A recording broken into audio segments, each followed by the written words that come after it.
Query को मुझे execute करना है। एग्जीक्यूट करने के लिए मैं इस पर करूँगा प्लस। प्लस करने के बाद ओके, ये तो पहले से हो गया है, इसको हम लोग कैंसिल करेंगे। अब करेंगे इसको एग्जीक्यूट। एग्जीक्यूट करने से मुझे क्या मिला, नेम, नल और टाइप। नल है क्या नहीं और टाइप क्या है, तो इसमें इतना ही रिजल्ट हमको मिलेगा। तो ओरेकल में जब हम लोग डिस्क्राइब कमांड यूज़ करें तो इतने हमको रिजल्ट मिलेगा, लेकिन प्रॉपरली हमको देखना होगा कि क्या क्या कांस्टेंट अवेलेबल है। तो कांस्टेंट देखने के लिए हम लोग क्या करेंगे, डायरेक्टली उस टेबल पे जाएंगे। तो अकाउंट 1 नाम का टेबल हमने बनाया था, यहाँ पे लेफ्ट हैंड साइड में ये आइकन दिख रहा है, उस पर क्लिक करेंगे। क्लिक करने के बाद वी कोड लॉजिक जो यूज़र बनाया था दैट इज डेटाबेस, उस पर जाएंगे, टेबल पे जाएंगे। टेबल पे जाने के बाद यहाँ पे आपका टेबल लोड हो जाएगा। टेबल अकाउंट 1 लोड हो गया, इसको हम लोग मिनिमाइज कर देंगे। यहाँ पे आपको प्रॉपरली दिखाई देगा कि कौन कौन से एट्रीब्यूट हैं। तो एट्रीब्यूट देखने के बाद हम क्या करेंगे, उसके कांस्टेंट एक बार देख लेते हैं कि कौन कौन से कांस्टेंट हम लोग ने दिए हुए हैं। टेबल बनाने के बाद हम लोग ने अल्टर क्वेरी भी सीखी थी, उसमें हम लोग ने कांस्टेंट मॉडिफाई किए थे।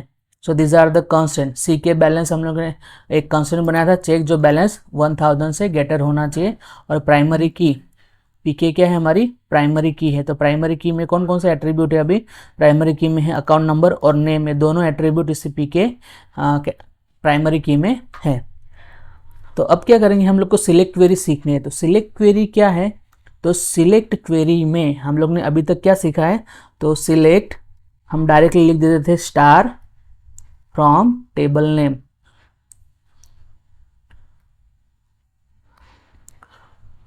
तो सिलेक्ट स्टार फ्रॉम अकाउंट 1, ये टेबल नेम है हमारा। इसको एग्जीक्यूट करेंगे हम लोग और फिर हम देखेंगे कि हमारा रिजल्ट क्या आ रहा है। तो रिजल्ट ओके, तो result is this one, this is the result. Account city Surat, Surat है, सभी जगह सूरत है। और balance is equal 3000 5000, yes no ऐसे हैं। Loan taken, right. अब देखना, जब हम लोग स्टार लिखते हैं तो स्टार का मीनिंग क्या होता है, जितने भी एट्रीब्यूट अवेलेबल है इस टेबल में। तो इस टेबल में अभी 5 एट्रीब्यूट अवेलेबल है, account number, account name, account city, balance और लोन टेकन। तो जितने भी एट्रीब्यूट अवेलेबल है सभी एट्रीब्यूट को मुझे क्या करना है, डिस्प्ले करना है। तो स्टार का मीनिंग क्या होता है, star means all the columns, जिसको हम लोग एट्रीब्यूट भी बोलते हैं, एट्रीब्यूट्स। तो star means all the attributes, जितने भी एट्रीब्यूट हैं। लेकिन सपोज मुझे सभी एट्रीब्यूट नहीं चाहिए, तो मुझे क्या चाहिए, सिर्फ बैलेंस और अकाउंट नंबर चाहिए। तो मुझे डिस्प्ले कराना है सिर्फ बैलेंस और अकाउंट नंबर। तो मैं क्या करूँगा, सिलेक्ट, जो मुझे डिस्प्ले कराना है वो लिख दूंगा अकाउंट नंबर और बैलेंस। ये मुझे डिस्प्ले कराना है वो लिख दिया। कौन से टेबल में से कराना है, तो फ्रॉम अकाउंट 1 टेबल में से कराना है। लास्ट वीडियो लेक्चर में मैंने आपको बताया था कि जो क्वेरी है उसका जो ऑर्डर ऑफ एग्जीक्यूशन है वो कैसे होता है। तो सबसे पहले क्या एग्जीक्यूट होगा, फ्रॉम एग्जीक्यूट होगा। तो फ्रॉम, तो सबसे पहले इस टेबल में से डेटा आएगा, अकाउंट टेबल में से। उसके ऊपर हम लोग क्या करेंगे, ये रिजल्ट हमको डिस्प्ले कराना है, सिर्फ अकाउंट नंबर और बैलेंस। जब लोग स्टार लिखते हैं, स्टार का मीनिंग जितने भी एट्रीब्यूट अवेलेबल है सभी एट्रीब्यूट को डिस्प्ले करना है। और यहाँ पे अकाउंट नंबर और बैलेंस लिखा है, तो दैट मीन्स के 2 ही एट्रीब्यूट डिस्प्ले होंगे। तो मैं इसको सिलेक्ट करके एग्जीक्यूट कर रहा हूँ। तो एग्जीक्यूट करने के बाद मुझे क्या मिला, अकाउंट नंबर और बैलेंस मिला है, इतना ही मिला है। So this is the way it is a executing. तो स्टार का मीनिंग होता है ऑल एट्रीब्यूट्स, और मुझे कोई स्पेसिफिक एट्रीब्यूट चाहिए तो वो भी मैं डिस्प्ले करा सकता हूँ। जरूरी नहीं है कि अकाउंट नंबर पहले लिखा जाए और बैलेंस बाद में लिखा जाए। मैं बैलेंस पहले लिख सकता हूँ और अकाउंट नंबर बाद में लिख सकता हूँ, there will be no problem. चलो हम इसको एग्जीक्यूट करके देखते हैं। सी, तो हियर बैलेंस पहले आ गया और अकाउंट नंबर बाद में आएगा, there will be no problem. कोई भी ऑर्डर में आप इसको एग्जीक्यूट करा सकते हो। नेक्स्ट, अभी क्या हुआ कि जितने भी एट्रीब्यूट थे, एट्रीब्यूट को मुझे डिस्प्ले कराना है, तो मैं सिलेक्ट क्लोज में हम लोग लिखते हैं, ये स्टार लिखेंगे सभी एट्रीब्यूट आ जाए और स्पेसिफिक एट्रीब्यूट डिस्प्ले कराना होगा, तो मुझे एट्रीब्यूट का नाम यहाँ पे देना पड़ेगा। जैसे टेबल बनाने के टाइम दिया था वैसे देना पड़ेगा। और जो एट्रीब्यूट का नाम है बाय डिफॉल्ट केस इनसेंसिटिव होता है, दैट मीन्स कि आप यहाँ पे बैलेंस बी कैपिटल लिखो तो भी आपको रिजल्ट देगा। Yes, it is getting result. In display करने के टाइम सभी क्या होगा, अपर केस में ही आपको दिखाई देगा। Right, this is upper case में दिखाई देगा। भले हम यहाँ पे लोअर केस में लिखे तो भी आपको क्या होगा, अपर केस में ही दिखाई देगा। अगर मैं यहाँ पे डबल कोटेशन में देखता हूँ BAL, तो इसमें क्या होगा, चलो इसको भी देख लेते हैं, इसको एग्जीक्यूट करेंगे हम। तो देखो, जब मैं जो बैलेंस था, बैलेंस के साइड में डबल कोटेशन में MBAL लिख देता हूं मैं ऐसे, तो क्या होगा, वो जो कॉलम का जो नाम था बैलेंस, उसकी जगह पे क्या आ गया, BAL आ गया। तो इसको मैं एग्जीक्यूट करता हूं, तो हम लोग क्या डिस्प्ले में उसको रीनेम भी कर सकते हैं। ऐसे हम लोग रीनेम करना चाहे तो हम लोग उसको रीनेम कर सकते हैं। जैसे अभी यहाँ पे है तो मुझे इसको रीनेम करना है, तो मैं क्या करूँगा, अकाउंट नंबर, तो ऐसे भी मैं दे सकता हूँ। इसको एग्जीक्यूट करेंगे, एग्जीक्यूट करने के बाद देखना कैसे रिजल्ट आया। तो कॉलम का नाम अगर आप चेंज करना चाहते हैं रिजल्ट में, तो ये क्या हो रहा है, रिजल्ट में चेंज हो रहा है, डेटाबेस में नहीं चेंज हो रहा। ओके, टेबल का जो एक्चुअल नाम था वो तो बैलेंस ही है। जब हम लोग डिस्प्ले कर रहे हैं, डिस्प्ले के टाइम ये जो नाम है वो चेंज हो रहा है। अदरवाइज जो टेबल में जो नाम है वो तो नाम वैसे का वैसा ही रहेगा, उसमें कोई चेंजेस नहीं होंगे। अभी क्या करना है हमको, हम करेंगे अभी, देखो यहाँ पे जो फ्रॉम था और हम लोग सिलेक्ट क्लोज कर रहे थे, लेकिन जब हम लोग कर रहे थे जितने भी रिकॉर्ड्स हमारे पास है सभी रिकॉर्ड्स हमको मिल रहे थे, तो हम लोग रिकॉर्ड में फिल्टर नहीं लगा सकते थे, राइट। देखिए स्टार था, अगर मैं इसको एग्जीक्यूट करता हूँ, ये स्टार है, उसको मैंने एग्जीक्यूट कर लिया।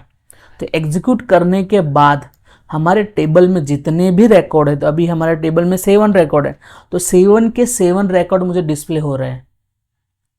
लेकिन मैं चाहता हूं कि कोई कंडीशन के बेसिस पे सब रिकॉर्ड डिस्प्ले होने चाहिए। जैसे कि select star from account, condition देने के लिए हम लोग कौन सा क्लोज यूज करते हैं, वेयर क्लोज यूज करते हैं। तो उसमें बैलेंस भी में कंडीशन, जिसकी बैलेंस क्या होगी, ग्रेटर देन 2000 होगी।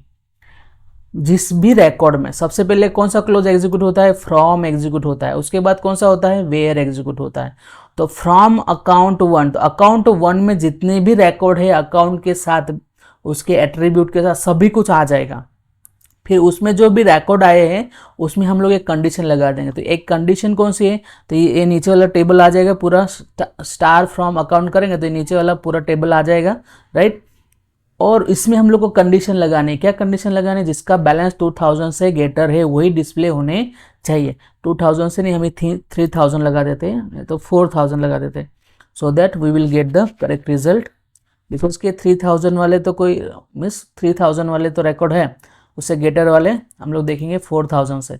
तो अभी इसको मैं अगर एग्जीक्यूट करूंगा तो पहला रिकॉर्ड आएगा, पहला रिकॉर्ड नहीं आएगा, बिकॉज के उसमें जो वैल्यू है वो कितनी है, 3000, दूसरे में 3000 है, थर्ड में 5000 है। तो 5000 वाला रिजल्ट आएगा, 7000 वाला आएगा, 8000 वाला आएगा, 9000 वाला आएगा, लेकिन 2500 वाला नहीं आएगा। तो ये जो 4 रिकॉर्ड हैं, 4 रिकॉर्ड में सिर्फ बैलेंस ही नहीं, ये सभी वैल्यू आएगी।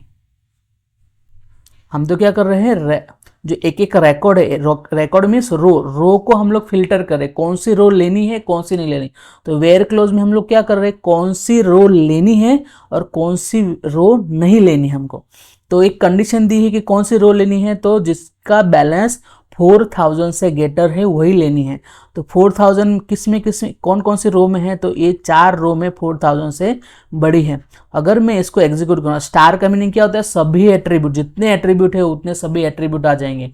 और जो वेयर क्लोज में हम कंडीशन देते हैं, वो कंडीशन क्यों देते हैं, क्योंकि हमको रो को फिल्टर करना है, कौन सी रो लेनी है कौन सी रो नहीं लेनी है। अगर मैं इसको एग्जीक्यूट करूंगा तो देखना क्या रिजल्ट आएगा, ये 4 रो आ जाएंगे डायरेक्टली, स्टार है इसलिए सभी एट्रीब्यूट आ जाएंगे। तो चलो इसको एग्जीक्यूट करते हैं।